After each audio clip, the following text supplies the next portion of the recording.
এই একটা কেক বানাতে গিয়ে যে আমাকে এত টেনশনে পড়তে হবে, যদি জানতাম আমি কেকের অর্ডারটাই নিতাম না। এটা ছিল একটা চকলেট ফ্লেভার কেক, আর এখানে ফন্ডেন্টের কিছু কাজ ছিল, তোমরা তো দেখতেই পেলে।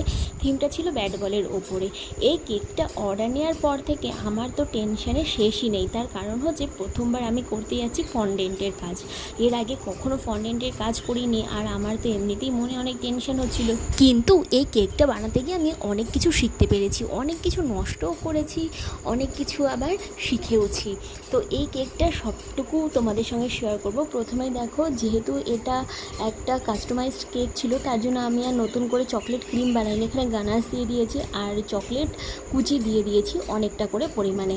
আর তারপরে আমি এটাকে ক্রাম্প কোট করে নিয়েছি। আর যেটা বলছিলাম, তো প্রথমে ফন্ডেন্টের ব্যাট বল এগুলো বানিয়ে আমি শোকাতে দিয়েছিলাম 2 দিন আগে। আর এত পরিমাণে গরম পড়েছিল সেই সময়টাতে, তোমাদেরকে কী বলবো, এখনও গরম, কিন্তু সেই সময়টাতে প্রথম খুব গরম পড়েছে। আর দিনের বেলাতে যখন আমি ব্যাট বলটা ফ্যানের তলাতে রাখছি, সেই সময় কিন্তু পুরো শুকিয়ে যাচ্ছে। রাতের বেলাতে কিন্তু ঘরের ভেতরেই ফ্যানের তলাতে আমি শুকাতে দিচ্ছিলাম, কিন্তু ঘেমে ব্যাট বলগুলো একদম পুরো আবার সে আগের অবস্থায় চলে আসছিল। তো 2 দিন ধরে তো আমি শুধু ব্যাট বলগুলোর পেছনেই পড়ে রয়েছি। আমার বর বলছে, তুমি তো মনে হচ্ছে এই একটা কেকের অর্ডার নিয়ে টেনশনের তোমার শেষ নেই। আমি বলছি যে তবুও তো আমি নতুন কিছু শিখতে পারছি। এরপরে ব্যাট বলটা যেদিনকে আমি এই কেকটা অর্ডার দেবো, সেদিনকে কি মনে হলো, ওই ব্যাট বলগুলোকে সব আমি আবার নতুন করে বানালাম। সেদিন বেশি করে কর্নফ্লাওয়ার দিয়ে আমি ব্যাটগুলো বানিয়েছিলাম। তোমাদেরকে গোটাটাই দেখাবো। তো দেখো, সাদা ক্রিম দিয়ে আমি কভার করে নিয়েছি। এবারে ওপরে আমি একটা মাঠ বানানোর জন্য এখানে একটু সবুজ ক্রিম নিয়ে নিচ্ছি, আর মাঝে আমি একটু এটাকে মাঠের মতন গোল করে বানিয়ে নেব।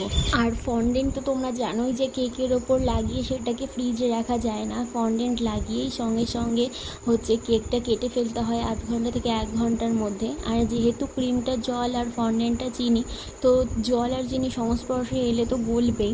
তো এরপরে দেখো, আমি একটা ঘাস নজল দিয়ে এখানে কিছু ঘাস দিয়ে দিলাম, নিচেও কিছু ঘাস ছিল সেটাও দিয়ে দিলাম।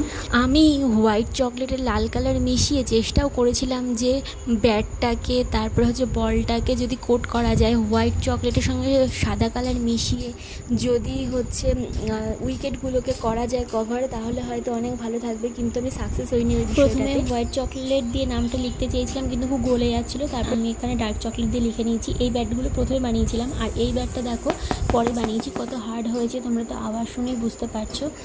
আর এই যে এবারে আমি এগুলো সব সেট করে দিচ্ছি, কারণ কেকটা এখনই ওরা নিতে আসবে। আর আমি চেষ্টা করেছিলাম যে চকলেটের ওপর যদি এগুলোকে বসানো যায় তাহলে হয়তো বেশিক্ষণ স্টে করবে, গলবে না, কিন্তু সেটা হচ্ছিল না খুব ভালো একটা মতন। যাই হোক, তারপর আমি ডাইরেক্টই কেকের উপর বসিয়ে দিয়েছি। কিন্তু যা গরম পড়েছিল, কেকটাকে ওদেরকে ফ্রিজে রাখতে হয়েছে, নয়তো আবার কেকটা গলে যেত, ওরা তখনই কাটবে না। ব্যাটটা হালকা গলে গেছিলো। তোমাদের কেকটা কেমন লাগলো অবশ্যই কমেন্টস করে জানিও।